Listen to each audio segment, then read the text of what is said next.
में हम cellulose and chitin को डिस्कस करेंगे, जो कि पॉलीसेकेराइड की एग्जांपल्स हैं। इससे प्रीवियस लेक्चर में हमने स्टार्च और ग्लाइकोजन को डिस्कस किया था, तो ये पॉलीसेकेराइड का पार्ट 2 है।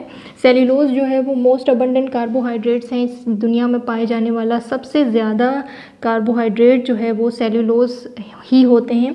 मेजर कंपोनेंट ऑफ प्लांट्स हैं, यानी कि प्लांट का जो स्ट्रक्चरल कंपोनेंट है, जो उनका सेल वॉल होता है, वो प्लांट को स्ट्रक्चर देता है, शेप देता है, और जो सेल वॉल है वो सेलुलोज से मिलकर बनता है। तो इसी वजह से जो है वो सेलुलोज मोस्ट अबंडेंट पार्ट है। होमोपॉलीसेकेराइड्स होते हैं ये, यानी कि इनके अंदर जो इनके ग्लूकोज के यूनिट्स होंगे वो सब के सब बीटा ग्लूकोज के होंगे। सेम ऐसा ही हमने स्टार्च में भी डिस्कस किया था कि स्टार्च के अंदर अल्फ़ा ग्लूकोज के सब मोनोमर्स थे, और यहाँ पर जो है वो बीटा ग्लूकोज के सब मोनोमर्स होंगे, जो कि सेम होंगे। इनके अंदर कोई चेंजिंग नहीं होगी। जितने भी मोनोमर्स होंगे वो सब के सब बीटा ग्लूकोज के ही होंगे। अल्फ़ा ग्लूकोज इनके अंदर नहीं होगा। अगर इनके अंदर अल्फ़ा ग्लूकोज हम ऐड कर दें तो ये होमोपॉलीसेकेराइड नहीं कहलाएंगे, ये फिर हेटेरोपॉलीसेकेराइड्स हो जाएंगे। जबकि ये सेम बीटा ग्लूकोज की चेन से ही मिलकर बनते हैं, तो ये होमोपॉलीसेकेराइड्स ही होंगे। Formed by the condensation of hundreds of beta glucose. तो हंड्रेड्स ऑफ बीटा ग्लूकोज की कंडेंसेशन से ये मिलकर बनते हैं, यानी कि कंडेंसेशन एक ऐसा प्रोसेस है जिसके अंदर ग्लूकोज के मोनोमर्स आपस में मिलेंगे और वो पॉलीमर्स देंगे और वाटर मॉलिक्यूल रिमूव हो जाएगा। आयोडीन टेस्ट के अंदर इनका कोई कलर नहीं शो होता, जैसे कि स्टार्च और ग्लाइकोजन के अंदर उनका कलर चेंज हो रहा था आयोडीन सॉल्यूशन में, जबकि इनका आयोडीन सॉल्यूशन के अंदर अगर सेलुलोज को हम पुट करेंगे तो सेलुलोज का कलर चेंज नहीं होगा। अनब्रांच्ड है, जैसे कि हमने स्टार्च में पढ़ा था कि स्टार्च का जो अमाइलोज था वो अनब्रांच था, बट ये भी अनब्रांच्ड हैं, बट ये अमाइलोज की तरह अल्फ़ा ग्लूकोज से नहीं बने, ये बीटा ग्लूकोज से बने हैं। और बीटा ग्लूकोज मैं आपको समझा चुकी हूँ कि बीटा ग्लूकोज वो ग्लूकोज होते हैं जिनका OH ग्रुप कार्बन नंबर 1 के अपवर्ड पोजीशन पर होता है, तो वो बीटा ग्लूकोज होते हैं। और अल्फ़ा के अंदर जो है वो कार्बन नंबर 1 के डाउनवर्ड पे OH ग्रुप मौजूद होता है। Anyways, beta glucose beta 1,4 glycosidic bond से मिलकर ये बनते हैं। तो यहाँ पर जो है ये बीटा ग्लूकोज के मोनोमर्स हैं।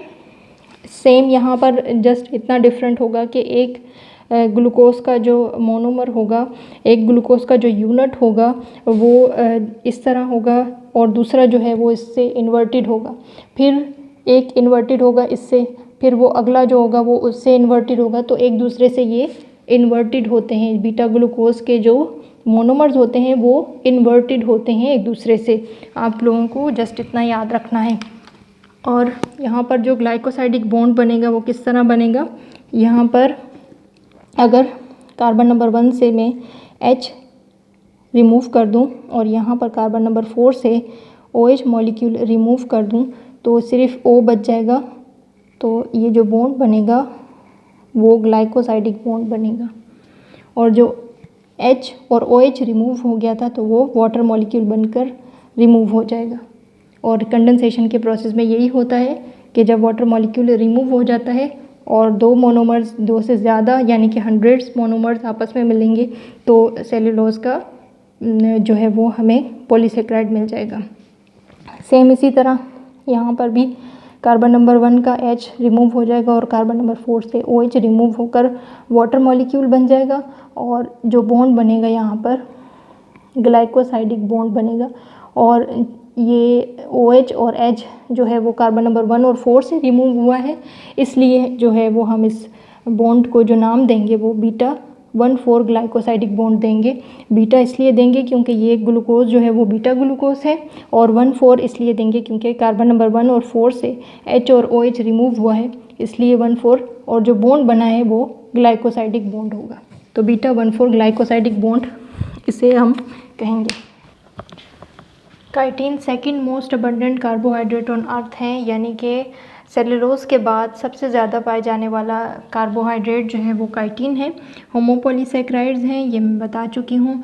एक्सोस्केलेटन ऑफ आर्थ्रोपोड्स में प्रेजेंट होते हैं। आर्थ्रोपोड्स हम इंसेक्ट्स को कहते हैं, तो इंसेक्ट्स के जो आउटर कवरिंग होती है, जो आउटर स्किन होती है, उसको हम एक्सोस्केलेटन कहते हैं। तो इंसेक्ट्स की जो एक्सोस्केलेटन होती है वो काइटिन की बनी होती है। और फंजाई के अंदर जो फंजाई का सेल वॉल होता है वो काइटिन का बना होता है, जिसको हम फंगल सेलुलोज भी कहते हैं। अनब्रांच्ड होते हैं, यानी कि लीनियर होते हैं, इनकी कोई ब्रांच नहीं होती। और derivatives of N acetyl glucosamine होते हैं ये अभी हम डिस्कस करेंगे।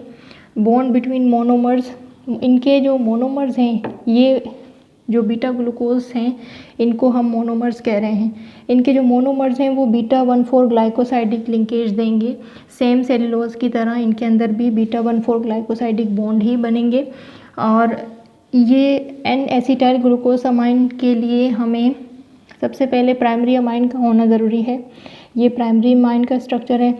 और एसिटाइल ग्रुप हमें सेकंड नंबर पर एसिटाइल ग्रुप चाहिए, तो ही एन एसिटाइल ग्लूकोसामाइन बनेगा। तो ये बीटा ग्लूकोज का स्ट्रक्चर है।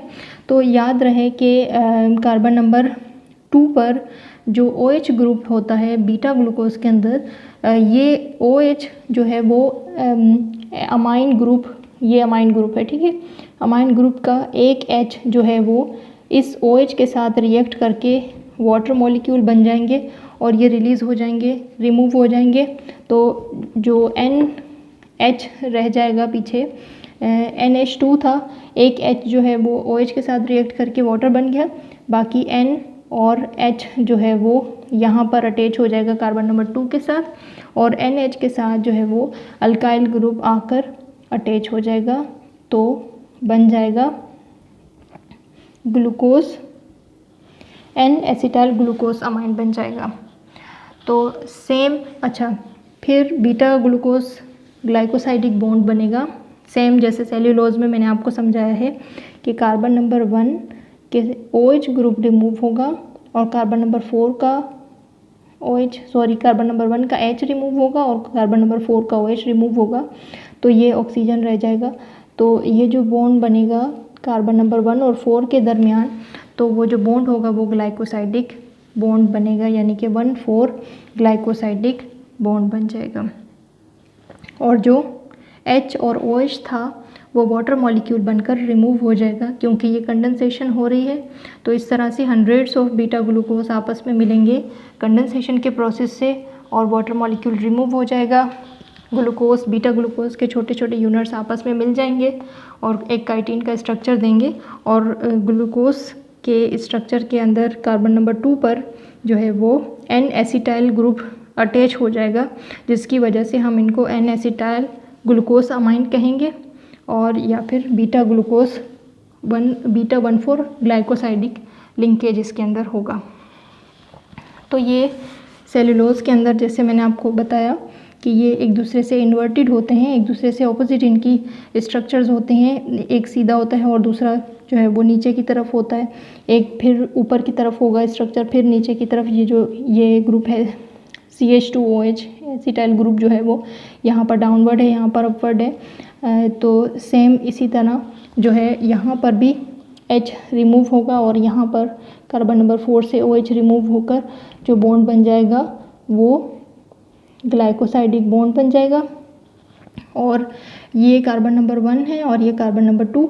तो याद रहे कि कार्बन नंबर 2 पर एन एसिटाइल ग्रुप अटैच हो जाएगा और काइटिन बनेगा। तो काइटिन के अंदर सिर्फ यही डिफरेंस है कि कार्बन नंबर 2 पे एन एसिटाइल ग्रुप अटैच होता है। कार्बन नंबर 2 पर एन एसिटाइल ग्रुप अटैच हो जाएगा, जिसको हम काइटिन का स्ट्रक्चर देंगे।